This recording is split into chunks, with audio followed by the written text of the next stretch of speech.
नमस्कार, 11 स्पेशल देख रहे हैं आप। आपके साथ मैं हूं राजदा। 2024 में लोकसभा चुनाव है, साथ ही 2024 के आखिर में ही झारखंड में विधानसभा चुनाव भी है। दूसरी ओर बीजेपी के प्रदेश अध्यक्ष बाबूलाल मरांडी संकल्प यात्रा पर हैं। संकल्प यात्रा के जरिए बाबूलाल लगातार करप्शन को लेकर राज्य सरकार पर प्रहार कर रहे हैं। जाहिर है बाबूलाल की कोशिश 2024 में फिर राज्य में कमल खिलाने की है। लेकिन सवाल यह है कि क्या संकल्प यात्रा से बाबूलाल मरांडी बीजेपी को फिर सत्ता तक पहुंचाएंगे? मरांडी की संकल्प यात्रा जारी। धनबाद के निरसा में बाबूलाल की हुंकार। करप्शन को लेकर राज्य सरकार पर वार। क्या संकल्प यात्रा से बीजेपी को सत्ता दिलाएंगे बाबूलाल? बीजेपी के प्रदेश अध्यक्ष बाबूलाल मरांडी की संकल्प यात्रा कोयलांचल पहुंच गई है। धनबाद के निरसा में संकल्प यात्रा को संबोधित करते हुए बाबूलाल मरांडी ने राज्य सरकार पर निशाना साधा। भ्रष्टाचार को लेकर बाबूलाल मरांडी ने राज्य सरकार को कटघरे में खड़ा कर दिया। बाबूलाल मरांडी ने कहा कि पुलिस वसूली में जुटी है, थाने में बिना चढ़ावे के कोई काम नहीं होता। 18 चक्कर की 20 चक्कर की 22 चक्कर से यहाँ से पार होता है, कोई देखने वाला नहीं है।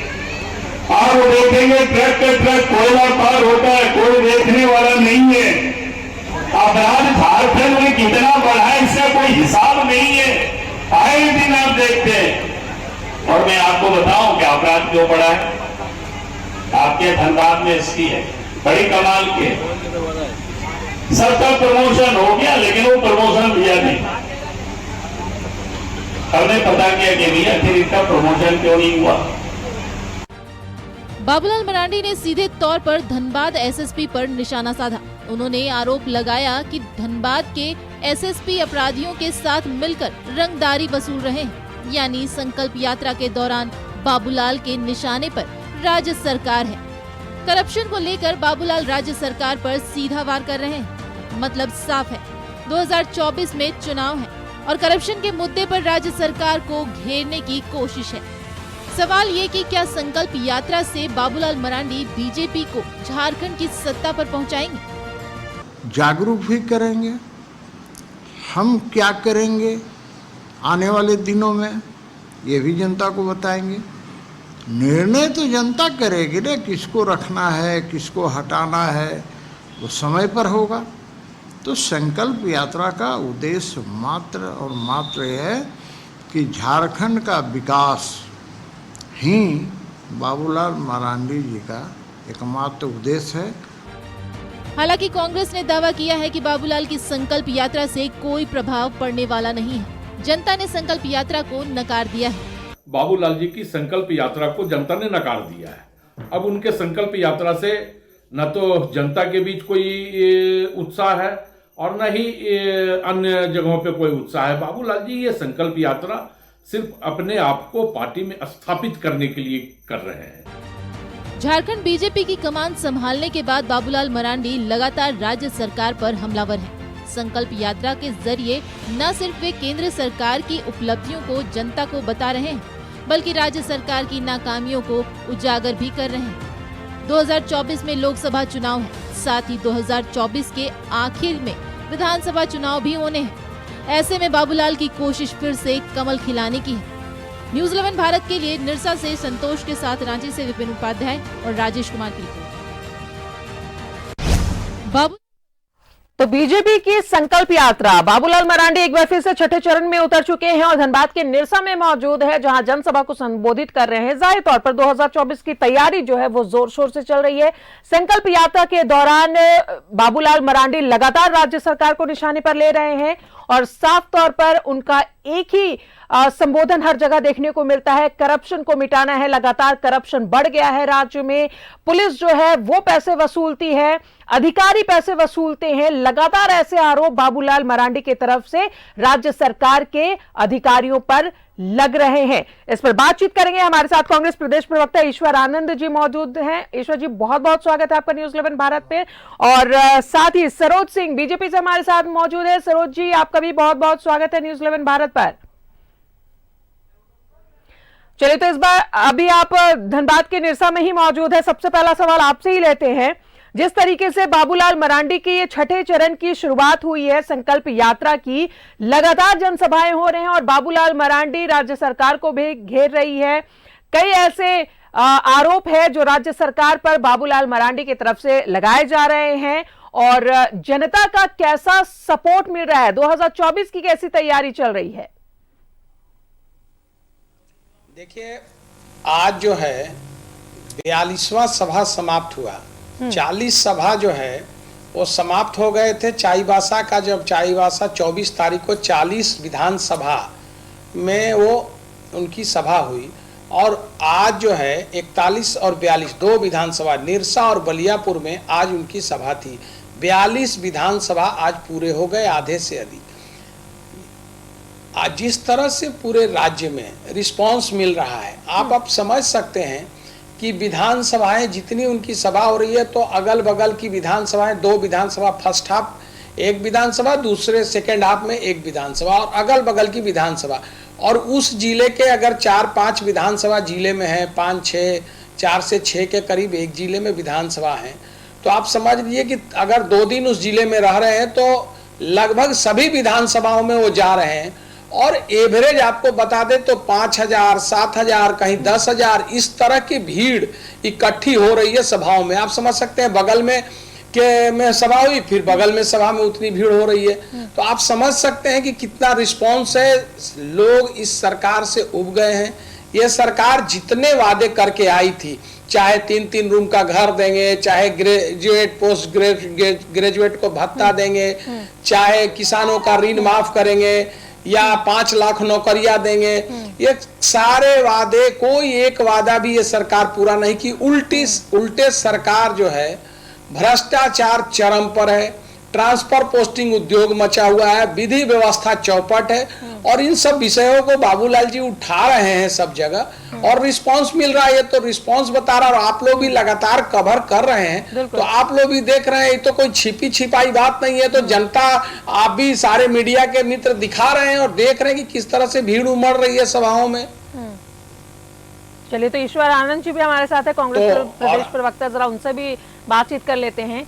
ईश्वर आनंद जी, लगातार बाबूलाल मरांडी जी का जनसभा हो रहा है, संकल्प यात्रा के दौरान छठे चरण में है और रिस्पांस लोगों का दिख रहा है। ऐसा नहीं है कि जनसभा में लोग मौजूद नहीं है, फिर किस बिना पर आप लोग ये कह रहे हैं कि ये पूरी तरीके से संकल्प यात्रा फेल्योर है, जनता को कोई फर्क नहीं पड़ता है इस संकल्प यात्रा से?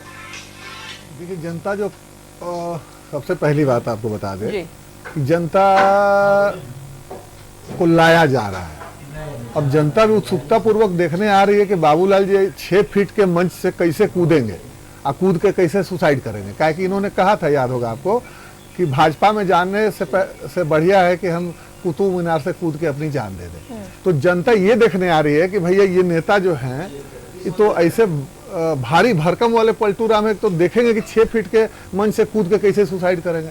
दूसरी बात, अभी हमारे जो विद्वान भाई जो है सरोज भाई हैं, बराबर मुलाकात होती रहती है डिबेट्स में, तो इन्होंने अभी कहा कि हेमंत जी ने वादे किए थे कि रोजगार के वादे थे और बेरोजगारी भत्ता के वादे थे और भी तमाम तरह की चीज़ें इन्होंने कही। तो मैं सबसे पहले बता दूं, फिर नारी सुरक्षा की भी इन्होंने बात कही। अब मैं एक छोटा सा एग्जाम्पल देता हूँ। मुझे लगता है कि झारखंड का हर एक आदमी कांटा टोली चौक को जानता होगा। एक छोटा सा उदाहरण है बस। 17-18 साल इनकी सरकार रही। 2000 में जो राज्य बना हमारा झारखंड, प्यारा झारखंड, उसके बाद 16-17-18 साल इनकी सरकार रही। 18 साल में भी जब जैसे रिसेंट बात है, 19 के जस्ट पहले की बात है, कांटा टोली फ्लाईओवर का टेंडर हुआ 80 करोड़ में। कोई फलाना कंपनी जो है, इनके पहले के मुख्यमंत्री के प्रिय बहुत सहयोगी थे, वो बड़ा आना जाना था, तो वो जो है 80 करोड़ रुपया लेकर फरार हो गए। ठीक है। दूसरी बात यह है कि जब राजधानी का ये हाल था 17 साल में, आप रांची में रहती है मैडम, आपको पता होना चाहिए। तो अभी जब ये हमारे जो यशस्वी मुख्यमंत्री हेमंत सोरेन जी ने जब सत्ता की बागडोर संभाली, तो देखिए, एक तो कोरोना का मार किसी से छिपा नहीं। दूसरी बात जो सबसे खास बात है कि हर एक शहर में आप जाके देखें, अभी रांची में आप रहते हैं, रांची में देख लीजिए, कम से कम 4-4, 5-5 ऐसे फ्लाईओवर, बड़े लंबे वाले फ्लाईओवर और लंबी जो सड़कों का जो निर्माण हो रहा है, इससे आप देख लीजिए कि अगले 6 महीने में क्या फर्क पड़े। ये तो हो गया, मैंने हम आधारभूत संरचना की बात करेंगे। मैं कोडरमा से आता हूँ, वहाँ पे अभी सांसद भी भारतीय जनता पार्टी की हैं, श्रीमती अन्नपूर्णा देवी जी, और विधायिका भी जो हैं वो नीरज यादव जी हैं, वो भी भारतीय जनता पार्टी से। वहाँ पे आप यकीन नहीं करेंगे कि आप अभी जाके हालत देखेंगे कि न सड़क है, ना ही नाली है, और वहाँ के हम लोग प्रयास करके अभी जो है ये सरकार जो आई है पिछले 3-4 साल में, जो कुछ भी विकास का कार्य वहाँ पे वो जो थोड़ा दिख रहा है अभी 3-4 साल से, नहीं तो ये लोग मतलब पिछले 17 साल में इन लोगों ने क्या किया। राज्य के हर एक जगह आप मैंने हर एक जिले में आप जाइए, चाहे वो आधारभूत संरचना की बात हो, स्कूल की बात हो, शिक्षा में तो इन्होंने क्या किया कि अभी लगभग 150 स्कूल को विलोपित कर दिया इन्होंने, स्कूल को ही बंद करा दिया इन्होंने। तो अब बाबूलाल जी संकल्प यात्रा कर रहे हैं तो बड़ा हास्यास्पद बात है, जनता भी मैंने सीरियसली नहीं ले रही है इसको, ये देखने की बात है। वो जो पैसा खर्च करके 5,000 4,000 ये जैसा बता रहे 1,000-2,000 लोग रहते हैं, वो भी पैसों के बल पे आते हैं, उनको 500 रुपया रोज दिया जाता है और गाड़ियों से भर के लाया जाता है, खाना खिलाया जाता है, और बाकी बोलने की जरूरत नहीं, ब्ला ब्ला ब्ला, आपको समझने की जरूरत है जी। अब सरोज जी, आरोप सत्ता पक्ष की ओर से, चाहे कांग्रेस सहयोगी पार्टी है जेएमएम की, उसकी बात कर ले या फिर जेएमएम की खुद की बात कर ले, बाबूलाल मरांडी संकल्प यात्रा के दौरान सिर्फ और सिर्फ अपने फेस को चमकाने में जुटे हुए हैं। जो फेस कहीं छुप गया था, दब गया था, उसे अब निखारने की कोशिश कर रहे हैं बाबूलाल मरांडी जी, ऐसा आरोप सत्ता पक्ष की तरफ से लगाया जा रहा है। तो क्या ऐसे में बीजेपी का बेड़ा पार लग पाएगा? क्या कमल 2024 के चुनाव में एक बार फिर से राज्य में खिल पाएगा? देखिए, ईश्वर आनंद जी क्या बोल रहे थे तो समझ में नहीं आ रहा था कि किस विषय पर बोल रहे थे। आप पूछ क्या रहे थे और जवाब क्या दे रहे थे।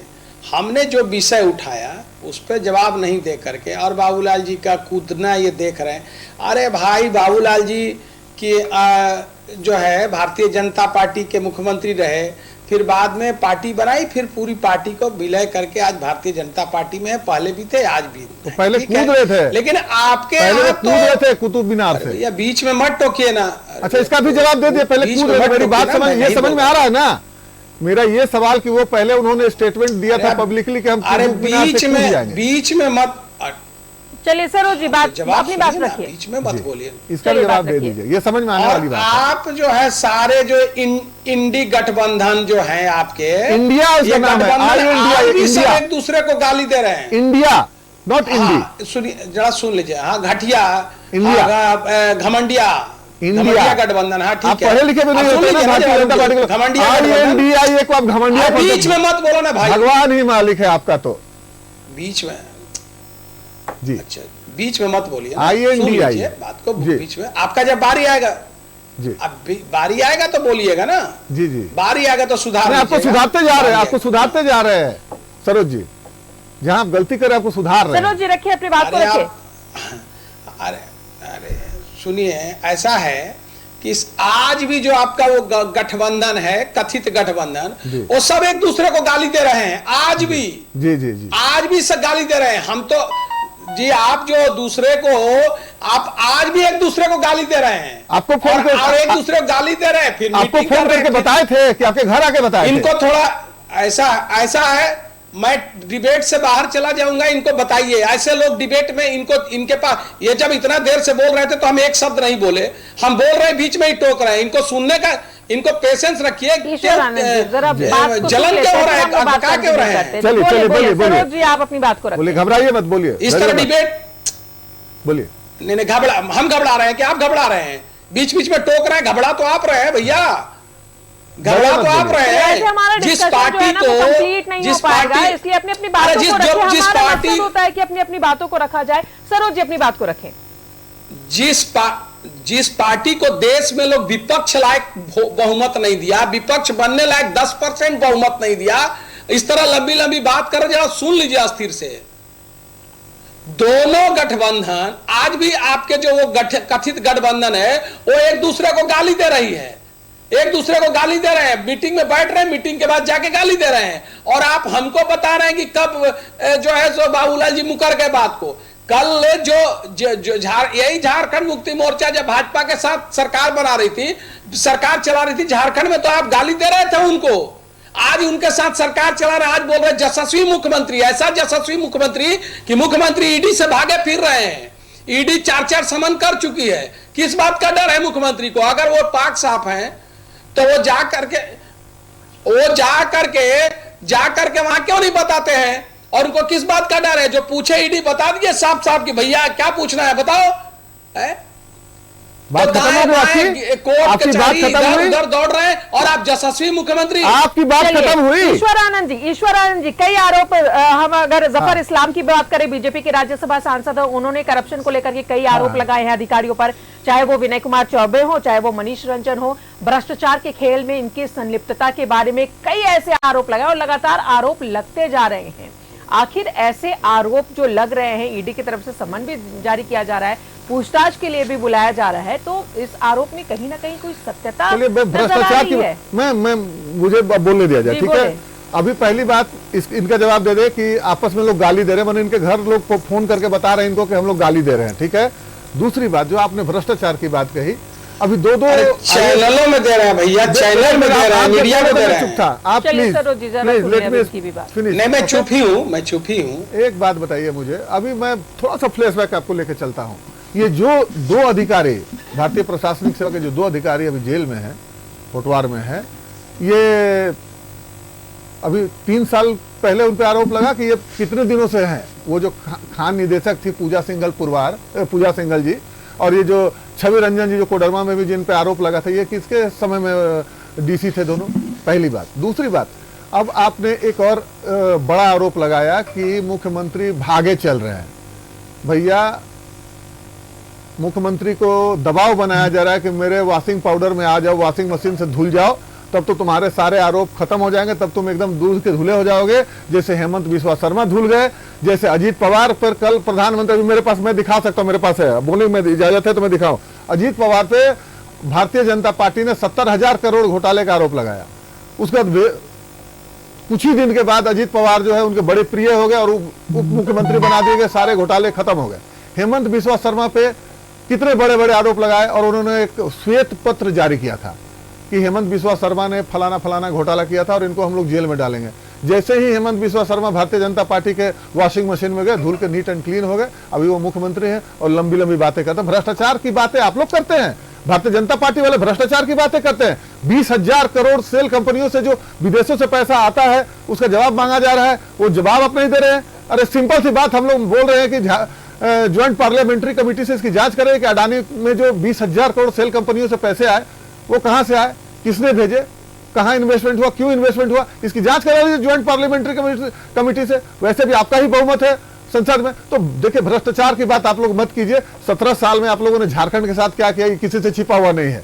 आप जब खजाना छोड़ के गए थे, इतना छोड़ के गए थे, तो देखिए भ्रष्टाचार आपके मुंह से शोभा नहीं देता है।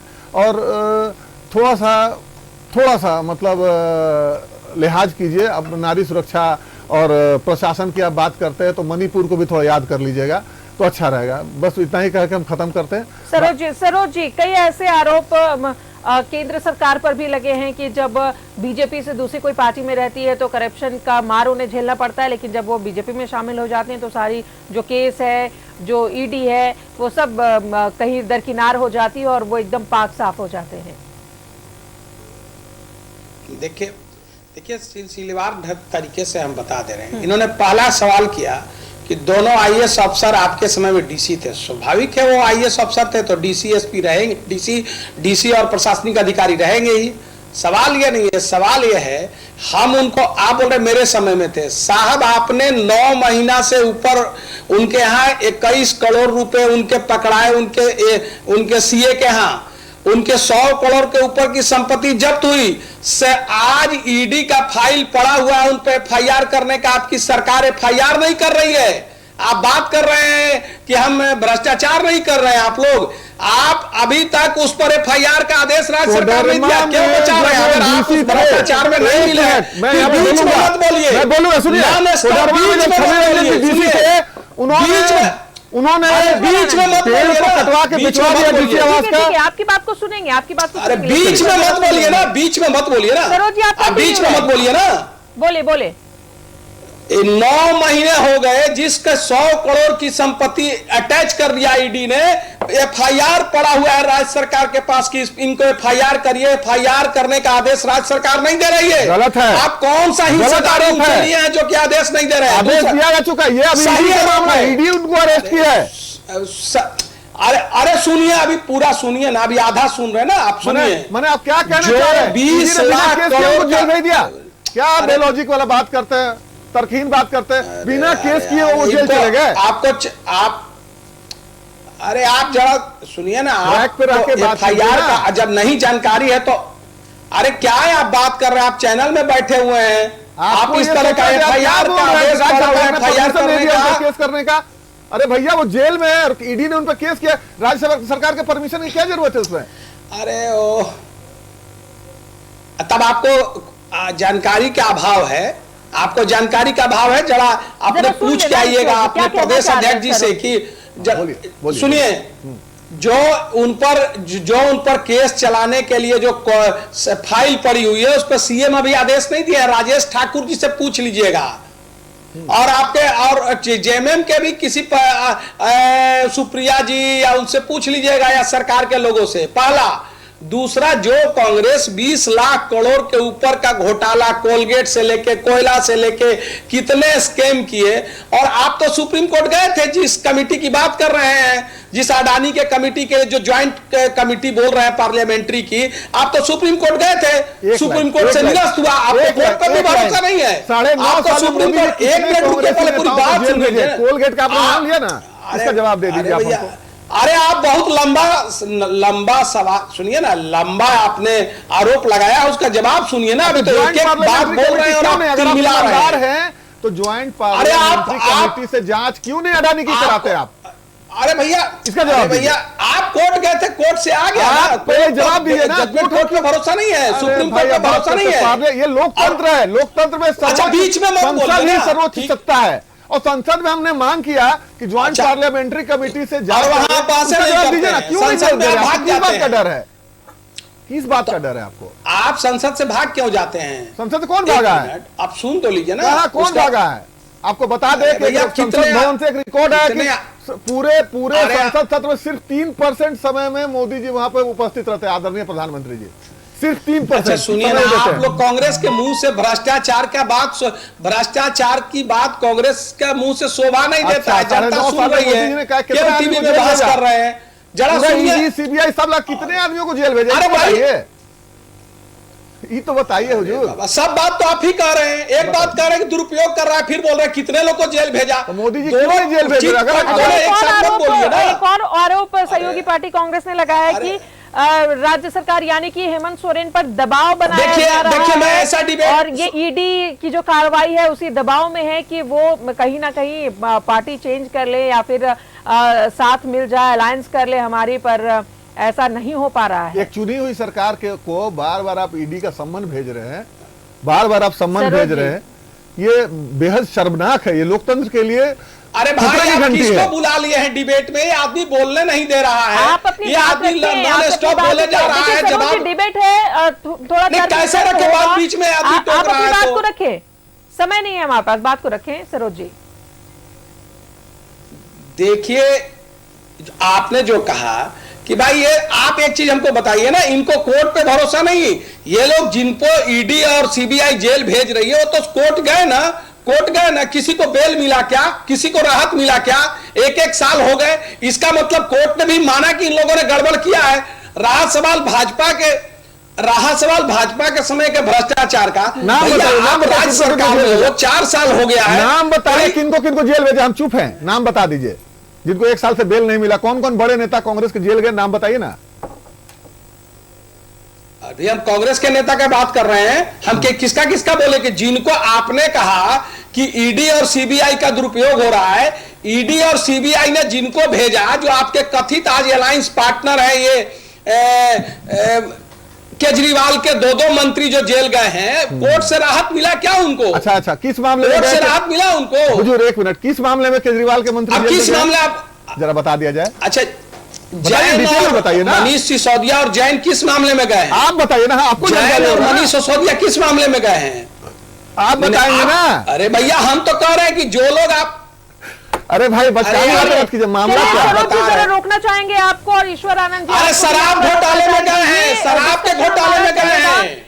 तो पक्ष विपक्ष में आरोप प्रत्यारोप चलता रहता है और चलते रहेंगे। हम इस वक्त मौजूद हैं और बात कर रहे हैं, कई तरह के भ्रष्टाचार के आरोप लगा रहे हैं, चाहे हम विपक्ष की बात करें सत्ता पक्ष पर, चाहे हम सत्ता पक्ष की बात करें बीजेपी के संकल्प यात्रा पर। आगे बढ़ते हैं और बात करेंगे जमीन घोटाले में ईडी ने सीएम हेमंत सोरेन को 5वां सम्मन जारी किया है और पूछताछ के लिए 4 अक्टूबर को बुलाया है। दूसरी ओर करप्शन को लेकर राज्य में सियासत जारी है। बीजेपी ने भ्रष्टाचार को लेकर हेमंत सरकार पर प्रहार किया है। जफर इस्लाम ने आरोप लगाए हैं कि हेमंत सरकार में 77,000 करोड़ का घोटाला हुआ है। बीजेपी के इस आरोप पर जेएमएम और कांग्रेस ने पलटवार किया है। हेमंत सरकार पर बीजेपी का प्रहार। हेमंत सरकार पर 77,000 करोड़ के घोटाले का आरोप। मंत्री और कई अधिकारियों पर भ्रष्टाचार का लगाया आरोप। जमीन घोटाले से जुड़े मनी लॉन्ड्रिंग मामले में ईडी ने सीएम हेमंत सोरेन को 5वां समन जारी किया है और 4 अक्टूबर को पूछताछ के लिए बुलाया है। इधर भ्रष्टाचार को लेकर बीजेपी ने एक बार फिर हेमंत सरकार पर प्रहार किया है। बीजेपी के राष्ट्रीय प्रवक्ता जफर इस्लाम ने आरोप लगाए हैं कि हेमंत सरकार में 77,000 करोड़ का घोटाला हुआ। 77,000 करोड़ का स्कैम किया है हेमंत सोरेन ने। 77,000 करोड़ का मनरेगा स्कैम, जो स्कैम हुए हैं, कुछ स्कैम का नाम लेता हूं, सबका नहीं ले रहा हूं। कोल अलॉटमेंट का जो स्कैम है, इलीगल माइनिंग का स्कैम है, रूरल डेवलपमेंट का स्कैम, उसमें उसके मंत्री आलमगीर, लैंड स्कैम में। देखिए, हम तो कहते हैं कि धरती माँ, हम कहते हैं धरती हमारी माँ है, लेकिन उसको भी नहीं बख्शा। हेमंत सोरेन ने अपना नाम ही बदल दिया, हेमंत कुमार सोरेन, बाप का नाम शिव सोरेन, शिबू सोरेन जी से बदल के शिव सोरेन। मेरे पास पूरे दस्तावेज है। जफर इस्लाम ने कहा है कि इंडिया गठबंधन में भ्रष्टाचार का स्लीपर सेल चल रहा है। उन्होंने आरोप लगाए हैं कि इस भ्रष्टाचार में ग्रामीण विकास मंत्री के साथ कई आईएएस अधिकारी शामिल हैं। जैसे पंकज मिश्रा है, प्रेम प्रकाश है, अमित अग्रवाल है, वीरेंद्र राम है, मनीष रंजन है, बिशन कुमार अग्रवाल है, छवि रंजन है, ये छवि रंजन आईएएस ऑफिसर है, राजीव अरुण एक्का, ये ट्रांसफर पोस्टिंग में कैसे कमाई किया जाए इसके एक्सपर्ट है। ये आर्किटेक्ट नहीं, एक्सपर्ट है। हर दिन ट्रांसफर पोस्टिंग में पैसा कमा रहे हेमंत सोरेन के इशारे पे। विशाल चौधरी है, युगेंद्र तिवारी है, विनय चौबे है, रमेश राव है, और इस सब जो है ट्रांसफर पोस्टिंग में तो वसूली के चैटिंग भी मिले हैं। शराब घोटाले में युगेंद्र तिवारी, दलाल प्रेम प्रकाश और आईएएस ऑफिसर विनय चौबे भी का इन्वॉल्वमेंट बहुत बड़ा इन्वॉल्वमेंट है। मनीष रंजन का इन्वॉल्वमेंट बहुत बड़ा इन्वॉल्वमेंट है। बीजेपी ने आरोप लगाए हैं कि पूजा सिंघल करप्शन की आर्किटेक्ट थी, जिसे सीएम मजबूत करते रहे। हेमंत सोरेन जो है, उन्होंने तो पैसा जुटाने वाली, घपला करने वाली एक महिला पूजा सिंघल को मजबूत करने का कोशिश किया, इसलिए कि दिन दहाड़े जो यहाँ देश का प्रदेश का जो संपत्ति लूटी जा रही है, उसकी कहीं ना कहीं आर्किटेक्ट वो है। हेमंत सोरेन के साथ उन्होंने मनरेगा में गरीबों का पैसा लूटा। जफर इस्लाम ने कहा कि जांच एजेंसियां भ्रष्टाचार की जांच कर रही हैं। भ्रष्टाचार को बर्दाश्त नहीं किया जाएगा। उन्होंने कहा कि किसी भी भ्रष्टाचारी को नहीं छोड़ा जाएगा। जफर इस्लाम ने सीएम हेमंत सोरेन पर ईडी से भागने का आरोप लगाया है। बीजेपी के इस आरोप पर जेएमएम ने पलटवार किया है। जेएमएम ने कहा है कि भ्रष्टाचारियों को भ्रष्टाचार चहुं ओर नजर आता है। चोरों को हर कोई चोर नजर आता है, भ्रष्टाचारियों को भ्रष्टाचार चहुं ओर नजर आता है। ये इतने बड़े भ्रष्टाचारी, इतने बड़े चोर, जिन लोगों ने राष्ट्रीय स्तर पर कोऑपरेटिव घोटाला, अहमदाबाद, नोटबंदी में पूरे शहर में भाजपा का मुख्यालय बनाया गया, जिला मुख्यालय, नकद पैसे से। इल्जाम वो लगाते रहें, हम अपना काम करते रहेंगे। हम राज्य को विकास की ओर लेकर के जाने का जो हमने एक नया आयाम तैयार किया है, उस रूपरेखा पर हम काम करते रहेंगे। करप्शन के खिलाफ एक ओर ईडी ताबड़तोड़ कार्रवाई कर रही है, तो दूसरी ओर करप्शन को लेकर राज्य की सियासत में भी उबाल है। न्यूज़ 11 भारत के लिए रांची से विपिन उपाध्याय, राजेश कुमार और राकेश कुमार की रिपोर्ट।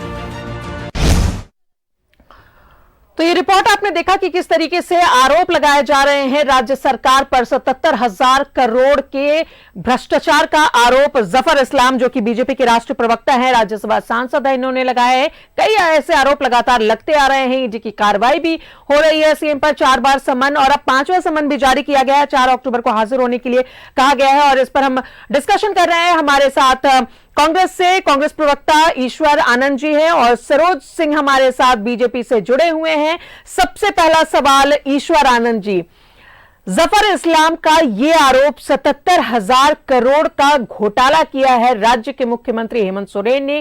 कई स्कैम के बारे में उन्होंने बात की है, चाहे हम लैंड स्कैम की बात करें, खनिज संपदा की बात करें और कई अधिकारियों के साथ मिली भगत की बात करें। तो ये जो आरोप है, इस आरोप पर आप लोगों की क्या प्रतिक्रिया है? अब जहां तक बात अगर आपकी ही पार्टी के लोगों की करें तो उन्होंने कहा है कि जो चोर होते हैं उन्हें चोर ही नजर आता है हर तरफ। खिसियानी बिल्ली खंभा नोचे, सुना है आपने कभी? 77,000 करोड़ का स्कैम हो गया और आप चुपचाप बैठे हुए हैं। भाई, सीबीआई आपके हाथ में, ईडी आपके हाथ में, इनकम टैक्स आपके हाथ में। अभी आप किसी के घर में घुस जाते हैं, किसी को भी अरेस्ट कर लेते हैं। तो अगर वाकई 77,000 करोड़ का घोटाला हुआ है तो आपको तो अभी तक अरेस्ट कर लेना चाहिए। 77,000 की बात क्यों कही उन्होंने? कई सबूत है उनके पास, नाम बदल कर उन्होंने लैंड स्कैम किए हैं। नहीं, ठीक है, लैंड स्कैम। तो आपको लगता है बिना सबूत के या बिना किसी देखिए, यही तो बात है ना भाई, कि सबूत है तो फिर कार्रवाई क्यों नहीं करे? किससे डर रहे, क्यों डर रहे हैं, क्यों घबरा रहे हैं? आपके पास ईडी, अब तो किसी IAS का ऑप्शन, तो ईडी के पास भी पेश नहीं हो रहे सीएम। देखिए, सीएम एक चुने हुए जनता के द्वारा निर्वाचित मुख्यमंत्री हैं, ठीक है? वो क्यों हाजिर होंगे? अगर ये तो आपको समझ में आ रहा है कि एकदम पीछे पड़े हुए हैं। देखिए, बता रहे हैं, देखिए अंदरूनी, मैं भी राजनीति में हूँ पिछले विगत कई वर्षों से। ये एकदम ये स्पष्ट, ये भी आपको भी समझ में आ रहा है मैडम। अच्छा, एक बात बताइए मैडम, मध्य प्रदेश में एक भी छापा हुआ क्या? असम में एक भी छापा हुआ क्या? उत्तर प्रदेश में एक भी तो छापा मतलब हुआ आप कहना क्या? चाहते बीजेपी शासित जो राज्य है वहां कोई कार्रवाई नहीं? Let me finish. मणिपुर में इतनी बड़ी घटना हो गई, वहां के मुख्यमंत्री खुलेआम बोलते हैं ऐसा घटना तो रोज होता है, यहाँ पे सैकड़ों होता है। मैंने इस 21वीं शताब्दी में 2 बच्चियों को या 2 महिलाओं को निर्वस्त्र करके घुमाया गया। देश के प्रधानमंत्री, जिसको यशस्वी प्रधानमंत्री ये लोग कहते हैं, क्या उन्होंने उस पर क्या एक्शन लिया? गृह मंत्री जी ने क्या एक्शन लिया? मुख्यमंत्री प्रधानमंत्री जी वहां जाना भी उचित नहीं समझे। चलिए, उस पर हमने बात की, हमने अपना डिस्कशन किया था, लेकिन अभी जो हम अपने भ्रष्टाचार के आरोप आप लगा रहे हैं, देखिए, तो अपना भी पहले, जो अगर दूसरे के घरों पे पत्थर फेंकते हैं तो ये भी ध्यान रखना पड़ता है कि उनका घर भी शीशे का है। आप 77,000 करोड़ का इल्जाम लगा दिए और अब चुपचाप बैठे हुए हैं। अभी तक ईडी चुप रहता क्या? अभी तक सीबीआई चुप रहता क्या? इनकम टैक्स चुप रहता क्या? जहां था पूजा सिंघल के सीए के यहाँ मिला तो आपने तो अरेस्ट कर लिया, ठीक है, बड़ी अच्छी बात है। तो जब आप विनय चौबे पे, राजीव अरुण एक्का पे और तमाम लोगों पे आरोप लगा रहे हैं, क्यों नहीं भाई? सारा चीज आपके हाथ में है तो सरकार को बर्खास्त कर दीजिए, राष्ट्रपति शासन लगा दीजिए, उनको अरेस्ट कर लीजिए। है हिम्मत? नहीं हिम्मत है? आपको लग रहा है, आपको तो आप तो बोल रहे हैं कि हम 1.5 श्योर है कि वो भ्रष्टाचार उन्होंने किया, तो काहे नहीं उनको अरेस्ट कर लेते? हिम्मत नहीं है आपको? मैं चैलेंज करता हूं कि अगर ईडी, सीबीआई और पूरी ताकत लगा के भी अगर आपको हिम्मत है, मैं मोदी जी और अमित शाह जी को चैलेंज करता हूं कि अगर आप में हिम्मत है तो आप हेमंत सोरेन को अरेस्ट कर लीजिए, सरकार को बर्खास्त कर दीजिए। ये सब नाटक, नौटंकी, ड्रामा, ईडी, सीबीआई, सम्मन, ये सब मत खेलिए। ये सारे जो है ना, ये दबाव बनाने के हथकंडे हैं और इस दबाव में नहीं आने वाले हैं हम लोग। सरोज जी, इनका भी कई वाजिब ऐसे जवाब हैं कि अगर इतनी बड़ी भ्रष्टाचार के इल्जाम में है राज्य के सीएम, तो आखिर उन्हें अरेस्ट क्यों नहीं किया जा रहा, उन पर कार्रवाई क्यों नहीं की जा रही है? देखिए, ये कांग्रेस के प्रवक्ता क्या बोल रहे हैं, राज्य की जनता सुन रही है, क्या बोल रहे हैं समझ में नहीं आ रहा है। एक तरफ कह रहे हैं कि ईडी सीबीआई क्या कर रही है, और ईडी सीबीआई आप ही बता रहे हैं 4 समन का हमको पता था, हम तो दिन भर कार्यक्रम में थे, शायद आज लगता है हुआ है 5वां समन भी हो गया है, और अभी कह रहे ईडी सीबीआई क्या कर रही है। चलिए, तो वो तो रिट पिटीशन दायर किया था सीएम की तरफ से सुप्रीम कोर्ट में, उन्होंने हाई कोर्ट जाने की बात कही है। आखिरी फैसला ईडी को लेना था कि क्या करना है, अब ईडी ने 5वां समन जारी किया है। ठीक है, आप जरा सुन लीजिए बात को, आप ठीक कहा। तो ये 5वां समन जारी हो गया, 4 समन में वो नहीं जा रहे हैं। इसका मतलब क्या इनको डर है? इनको कहीं ना कहीं डर है। अगर इनको डर नहीं है तो जाना चाहिए ना। सुप्रीम कोर्ट में गए, सुप्रीम कोर्ट तो इनको, सुप्रीम कोर्ट क्या कहा इनको पता है। नहीं, बताइए क्या कहा। सुप्रीम कोर्ट हमको ने नहीं कहा पता है कि भैया आप केस रिजेक्ट कर रहे हैं। आप बताइए, डिटेल में बताइए। आपके केस को रिजेक्ट कर रहे थे, तो आपने कहा आप यहाँ कैसे चले आए, प्रोसेस से आइए, आपको हाई कोर्ट से आना, पहले नीचे से आना चाहिए, आप सीधे ऊपर आ गए। हाँ। तब आप बोले कि हम वहां हाई कोर्ट में जाएंगे। वो कहा आप जाने के लिए स्वतंत्र हैं, आप जा सकते हैं। आप कल हाई कोर्ट में डाले हैं, और हमारे प्रवक्ता ने प्रेस कॉन्फ्रेंस करके बताया है कि आपने डिफेक्ट लगा के डाला है कि लिस्टिंग नहीं हो। हम देखेंगे कि कितना दिन में जाना गुनाह है, हटाएंगे। हथकंडा आप लगाना ठीक है, हाई कोर्ट में जाना गुनाह है क्या? हमने गुनाह है? अरे देखिए, सरकार को सम्मान भेजना गुनाह है। लोकतंत्र में सरकार को सम्मान भेजना गुनाह है। अगर 4 सम्मान ईडी की तरफ से भेजे गए, हम छोड़ देंगे। सरोज जी एक सवाल जरा ले ले। 4 बार सम्मान भेजा गया, अगर आप साथ हैं, आप हर तरफ से क्लीन चिट है, तो आप एक बार हाजिर हो जाते हैं ना, एक अच्छा मैसेज भी जाता है राज्य की जनता के लिए।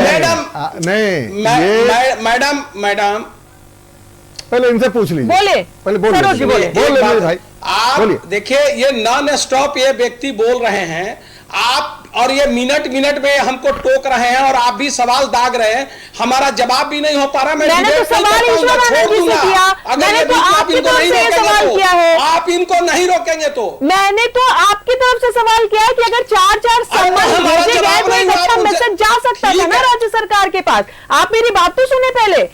मैंने तो ईश्वर आनंद जी से सवाल किया है, और ये सवाल मुझे लगता है कि आपका भी होगा कि अगर आप साफ छवि के हैं, आप साफ सुथरे, आप ईडी के पहले नहीं तो दूसरे सम्मान में, अगर कोई प्रॉब्लम थी, कोई कंडीशन था, तो आप दूसरे सम्मान में जा सकते थे, तीसरे सम्मान में जा सकते थे, चौथे सम्मान में जा सकते थे। 5वां सम्मान भेजना ईडी की तरफ से एक अच्छा मैसेज जा सकता था अगर सीएम हाजिर हो जाते वहां पर। तो जवाब ईश्वर आनंद जी आप दीजिए जवाब। ठीक है। कुछ दिन पहले लिफाफा खेल रहे थे, याद है? राजभवन लिफाफा आ गया है, फिर इस पर जवाब नहीं दे रहे, इनको मना करिए। क्या क्या लंबा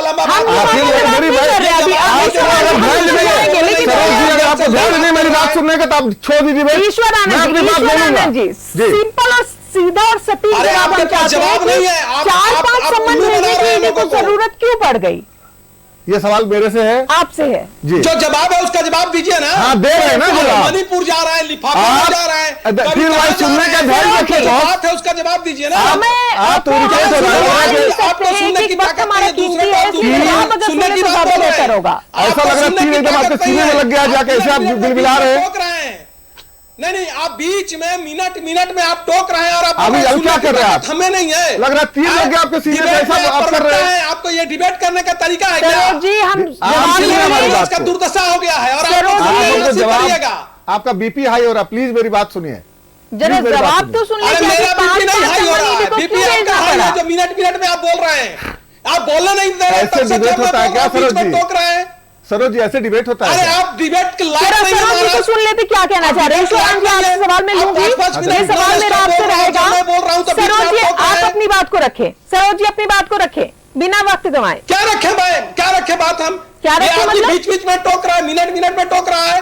आप टोकने से ज्यादा भूमिका बनाने में समय गंवा रहे हो, उतना समय हमारे पास तो है नहीं। इसलिए हम चाहते हैं कि जो डिबेट है, जो हमारा पॉइंट है, उस पर हम बात करें। आप बीच में आप बोलिए। ये कांग्रेस, ये मुख्यमंत्री समन से भागे फिर रहे हैं, और ये आदमी जो है, आप क्यों डर रहे हैं ईडी के पास जाने में? यही सवाल तो हम जानना चाह रहे हैं, इसका जवाब यही सवाल तो मेरा ईश्वर आप सहयोगी पार्टी, आप सहयोगी पार्टी की ना। मैं दूं जवाब। कांग्रेस सहयोगी पार्टी है ना सरकार की, तो ये सवाल तो मैं उन्हीं से पूछ रही हूँ कि आखिर सम्मन तो लीजिए जवाब। क्यों भाग रहे हैं, सीएम सम्मन से क्यों भाग रहे हैं, जो ईडी को 5वां सम्मन भेजना पड़ा। ठीक है, मतलब प्राइमा फेसी ईडी को या केंद्र सरकार को या जो भी प्रायोजित एजेंसी है उसको लग रहा है कि मुख्यमंत्री जो है दोषी हैं या उन्होंने भ्रष्टाचार किया है। एक सेकंड के लिए मान लेते हैं कि वो भाग रहे हैं, तो आप झुनझुना लेके घुमा कह रहे हैं 5 गो सीधी। हमको तो अगर मेरे खिलाफ कोई मामला हो जाए या किसी और खिलाफ हो तो तुरंत जाके आप अरेस्ट कर लेते हैं। ठीक है, 5 सम्मन हमने अपनी जिंदगी में नहीं सुना था। एक चुनी हुई सरकार को 3.5 करोड़ जनता को वो रिप्रेजेंट करते हैं। ठीक है, आपको हिम्मत नहीं है उनको अरेस्ट करने, उनको दबाव बना रहे हैं आप। वो भाग नहीं रहे, वो तो राज्य में हैं, वो दिल्ली जा रहे हो।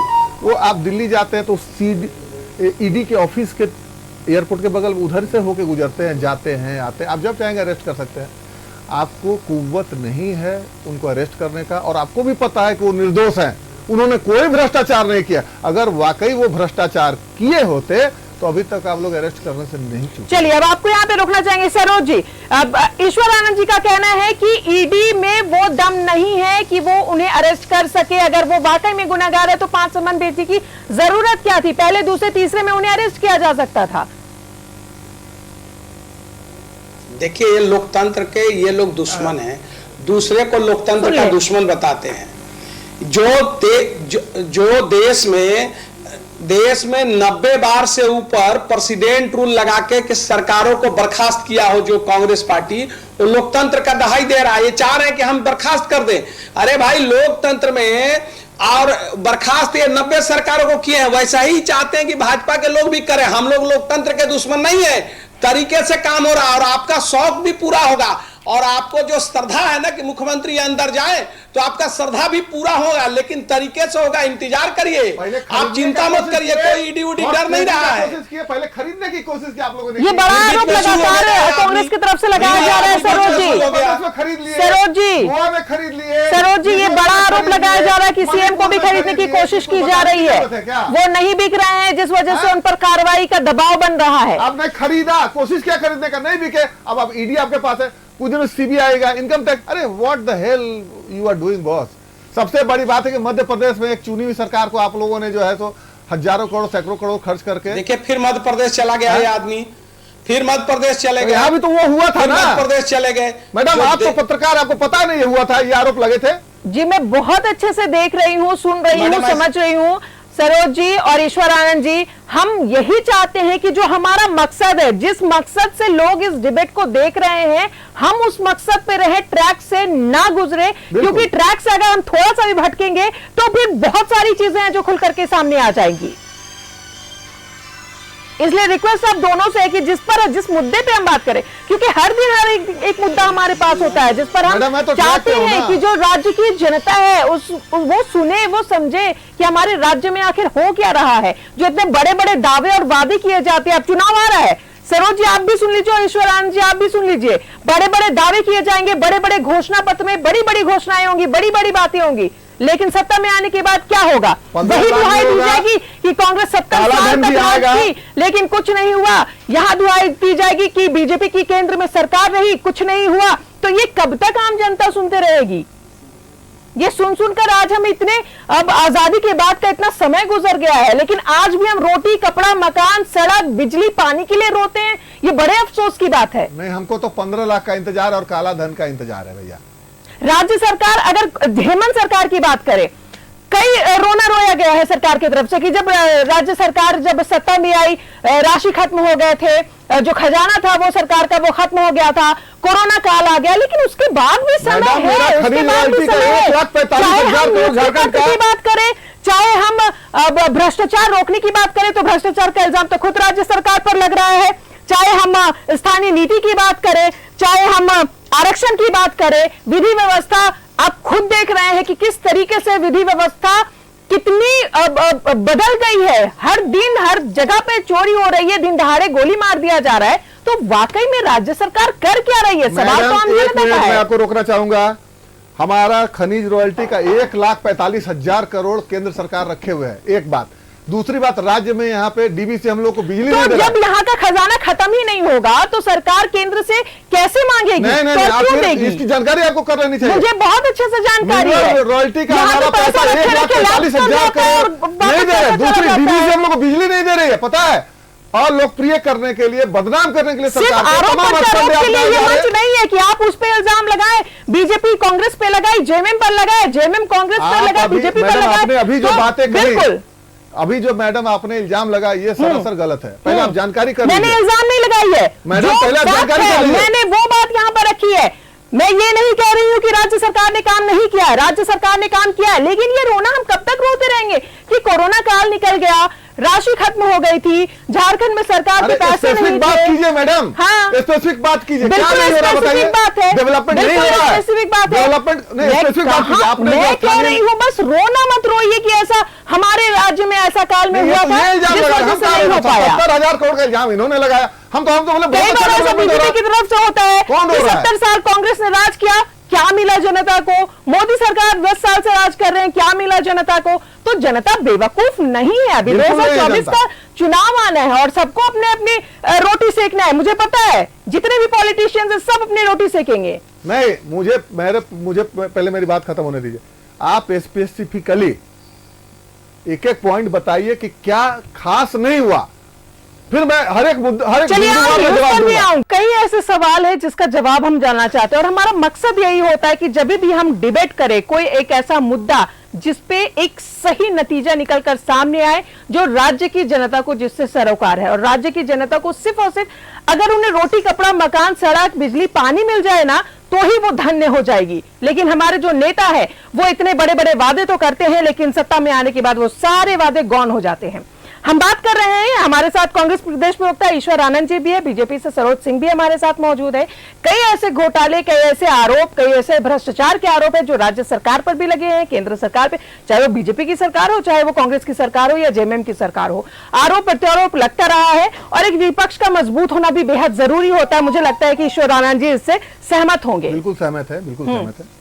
तो विपक्ष का मजबूत होना भी बेहद जरूरी है क्योंकि जब तक तर्क वितर्क नहीं होगा चीजें स्पष्ट नहीं हो पाएंगी। ईश्वर आनंद जी, जो भ्रष्टाचार के आरोप 77,000 करोड़ का आरोप लगाया है जफर इस्लाम साहब ने, जो कि राष्ट्रीय प्रवक्ता है बीजेपी के, राज्यसभा सांसद भी हैं, कई ऐसे आरोप हैं जो भ्रष्टाचार के, कई बार ऐसा उनके बोला गया है कि जमीन स्कैम में उनका नाम है, अपना नाम थोड़ा बदल कर उन्होंने लिखा है, शिबू सोरेन के जगह पे शिव सोरेन है, कई ऐसे भ्रष्टाचार के, उनके अधिकारियों पर भी है। तो अगर ऐसे आरोप लग रहे हैं तो बेवजह तो नहीं लग रहे होंगे। देखिए मैडम, अभी मैंने एक सिंपल सा एक लाइन का, बहुत आसान सा लाइन जो सबको आसानी से समझ में आ जाए।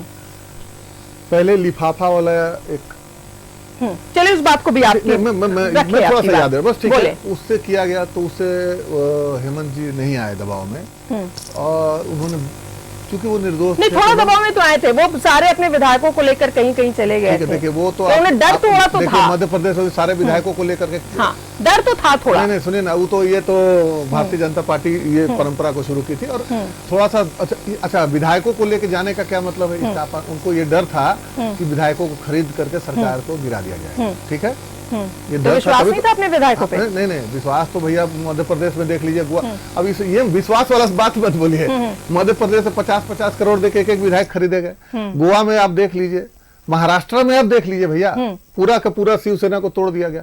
अब जैसे ही अंदेशा लगा कि भैया 40 गो विधायक जो है अयोग्य हो जाएंगे सुप्रीम कोर्ट या हाई कोर्ट से, तो फटाक से 40 विधायक के साथ अजीत पवार को ले आए। मतलब ये क्या माने दूध के धुले हुए हैं, इसका मतलब आपको नहीं समझ में आता कि 40 विधायक के साथ अजीत पवार जी चले आओ, विधायक क्या फ्री में आ गए क्या? ये बताने की जरूरत नहीं है। आप भी होशियार हैं, इस युग में आप भी हैं और किसी से कोई बात छिपती नहीं है। अगर हेमंत जी विधायक को लेकर के थोड़ा दूर चले गए सुरक्षा के लिए तो ये कोई गुनाह की बात नहीं है। दूसरी बात कि आप जमीन घोटाला में नाम लगा रहे हैं, ठीक है, आप सारी सत्ता आपके पास है, 356 आपके पास है, राष्ट्रपति शासन आप लगा दीजिए, मुख्यमंत्री को अरेस्ट कर लीजिए। देखिए समझने की बात है, वो बौखला गए हैं कि हमारी सत्ता यहाँ क्यों नहीं है, ये सत्ता के भूखे हैं। अब क्या है कि वो दबाव बना रहे कि हेमंत जी किसी तरीके से टूट जाए, लेकिन हेमंत जी टूटने वाले नहीं है। ठीक है, आप जमीन में नाम बदल दिए, ये कर दिए, भैया उसको सार्वजनिक कीजिए और उनको अरेस्ट कीजिए, अगर हिम्मत है, कुव्वत है, चलिए, समय हमारे पास नहीं है, अब आप अपनी बात रख चुके हैं सरोज जी। बार बार कांग्रेस की तरफ से ये कहा जा रहा है कि अगर इतने बड़े आरोपी हैं राज्य के सीएम हेमंत सोरेन, उन्हें अरेस्ट क्यों नहीं किया जा रहा है, उन पर दबाव बनाया जा रहा है बीजेपी की तरफ से। नहीं, कांग्रेस के प्रवक्ता मुख्यमंत्री को अरेस्ट कराने के लिए बहुत बेचैन हैं और इनका शौक श्रद्धा जो है वो पूरा हो जाए। देखिए, फिर बीच में बोला, ये आदमी बीच में बोलता है जी, ये आदमी बीच में बोलता है और ये आदमी हमेशा बीच में बोलता है। आप ये डिबेट में आदमी, इस आदमी नहीं, आप कांग्रेस का प्रवक्ता है, आप साहब क्या है, ये जितना 1 घंटा डिबेट हुआ, ये आदमी 5 मिनट हमको नहीं बोलने दिया। नहीं, ये आदमी 5 मिनट हमको नहीं बोलने दिया। ये आदमी प्लीज, आप प्रवक्ता है, आदमी कहाँ से उठा के ले आए इस आदमी को? तमीज से बात कीजिए, तमीज से बात कीजिए, कहाँ से उठा के ले आए हैं? अरे तमीज से बात करिए, तमीज आपको है, तमीज बात कीजिए, तुम क्या कर रहे हैं? आप तमीज से बात कीजिए, तमीज से बात करिए। ये प्रवक्ता है कांग्रेस का, कहां से आए भाई? भारतीय जनता पार्टी बात आप रख नहीं पा रहे, बोलने नहीं दे रहा हो, कुछ नहीं होता आपको। एक शब्द बोलता है तो फटाक से 5 कुछ है बोलने के लिए बोलिएगा। मछली बाजार बना के रखे हो, आपके पास कुछ है बोलने के लिए, क्या बोलेंगे? कुछ नहीं होता बोलने के लिए। मछली बाजार बना के रखे हो, ये प्रवक्ता, ये आदमी, आप लोग बौखला गए हैं, आप लोग बौखला गए हैं, आप लोग मुझे लगता है कि अब वाइंड अप करना पड़ेगा और जिस मकसद से हम आप लोग का बीपी बढ़ जा रहा है। अभी एक लाइन, मैं 1 घंटा से डिबेट में हूं, मैं 1 लाइन बोल रहा हूं, आदमी चिल्लाने लगता है। ईश्वर जी, समय नहीं है हमारे पास, बात जब तक मुद्दा को हम रख नहीं पाएंगे। जनता देख रही है, पक्ष की बातों को जनता देख रही है इस बात को कि मैं 1 लाइन बोलता हूँ, आदमी बीच में चिल्लाना शुरू कर देता है। चलिए बोले, कांग्रेस का आपको कौन प्रवक्ता बना दिया? आपको भेजा है कि किस विपक्ष के लोगों को बोलने नहीं देना है क्या? प्लीज आप दोनों से रिक्वेस्ट है, आप दोनों से रिक्वेस्ट है कि बातों को रखिए, आपकी बातों को मैं ध्यान से सुन रहा हूं, मैं एक लाइन बोल रहा हूं, बीच में आप बोल रहे हैं। आप इनसे डिबेट करिए, मैं इस आदमी से डिबेट नहीं करूंगा। चलिए सरोज जी और ईश्वर आनंद जी, आप दोनों का बहुत बहुत शुक्रिया। मुझे बड़ा अफसोस होता है कि जब हम 1 घंटे से किसी टॉपिक पे बात कर रहे हैं, उसका कुछ नतीजा, कंक्लूजन बाहर निकलना चाहिए, पर अफसोस ये होता है कि आप लोग आपसी झगड़े में जो जनता पिसती है, जनता बहुत समझदार है, अभी भी समझ रही है, मुझे कुछ कहने की जरूरत नहीं है। बहुत बहुत शुक्रिया आप दोनों का।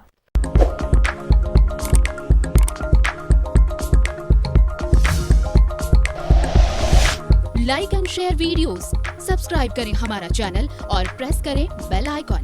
न्यूज़ 11 भारत, सच है तो दिखेगा।